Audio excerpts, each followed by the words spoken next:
A warning to our viewers that what you are about to see is quite disturbing, and it has to do with children. This is the human cost of the Israel-Gaza war. These are tiny figures of children on the walls of our studio, one for almost each of the 12,800 kids who have died in Gaza, according to numbers from Gaza's health ministry. The death toll, quite frankly, is hard to keep up with. Airstrikes and now malnutrition and dehydration are killing them. Here's a glimpse inside Kamal Adwan Hospital in northern Gaza, where several children have died of starvation. Tiny limbs, bones protruding. The constant sound of crying from children now facing starvation in Gaza. These were little Yazan's final moments, his tiny fingers gripped in his mother's hand. Yazan al-Kafarne was just 10 years old when he died on Monday.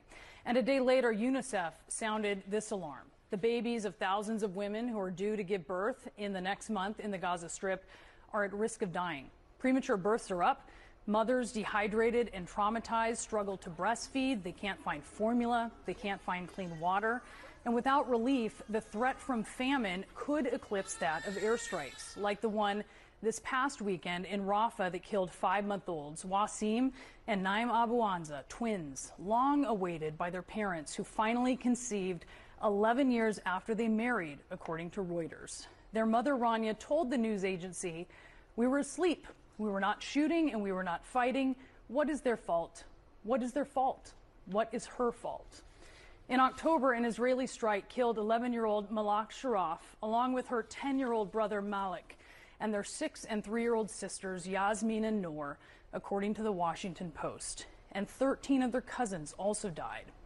In October, Al Jazeera reported that an airstrike on a home where Gaza bureau chief Wael al-Dadu's family was sheltering after being displaced killed his wife, his 15-year-old son Mahmoud, his 7-year-old daughter Sham, and his 1.5-year-old grandson Adam.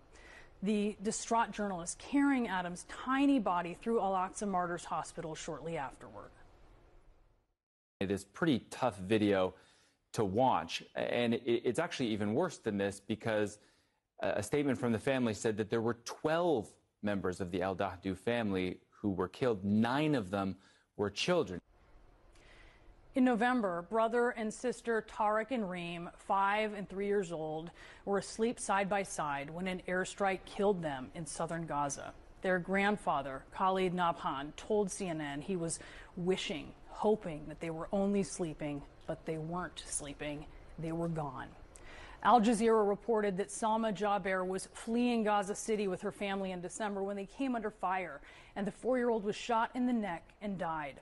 The middle child in the family, Salma's father described her as mischievous and intelligent.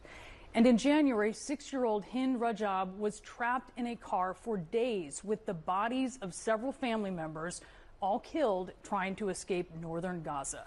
This harrowing audio of her cousin calling the Palestine Red Crescent for help captured the moment that their car came under attack from an Israeli tank. انت جوا السيارة.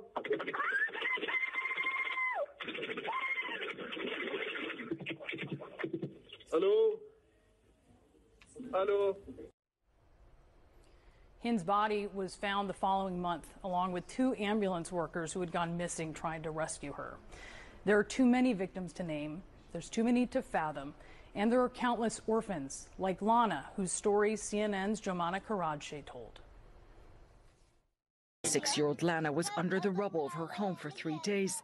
Mommy and Daddy are underneath it, she says. I just want Mama. I want Baba. I want my family, Lana cries.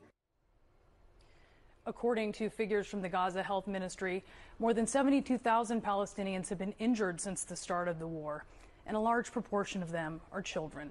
Dr. Mohammed Soubey is an emergency room physician who came from California to help in Gaza. My first several patients were pediatric patients. One shot in the arm while he was sleeping in the tent. Another 2 kids pulled out of the rubble. We're still waiting to locate their family. Gunshot wound to the thigh in a 3-month-old, crushed extremities. Of course, this conflict began after October 7th, as dozens of Israeli children were among those brutally murdered and kidnapped by Hamas. 42 children kidnapped that day, 2 still held captive, according to Reuters and the Times of Israel, after 40 were released in the temporary ceasefire. 116 were orphaned and 38 children were killed, including the youngest victim of the October 7th massacre, Mila Cohen, barely 10 months old, shot to death at Kibbutz Be'eri, her father and grandmother also murdered. And now here, this picture, 5 months later, another little girl named Mila, breathing her last breath. Mila Abdulnebi in Gaza. She died this past week of starvation. She was 3. We'll be right back.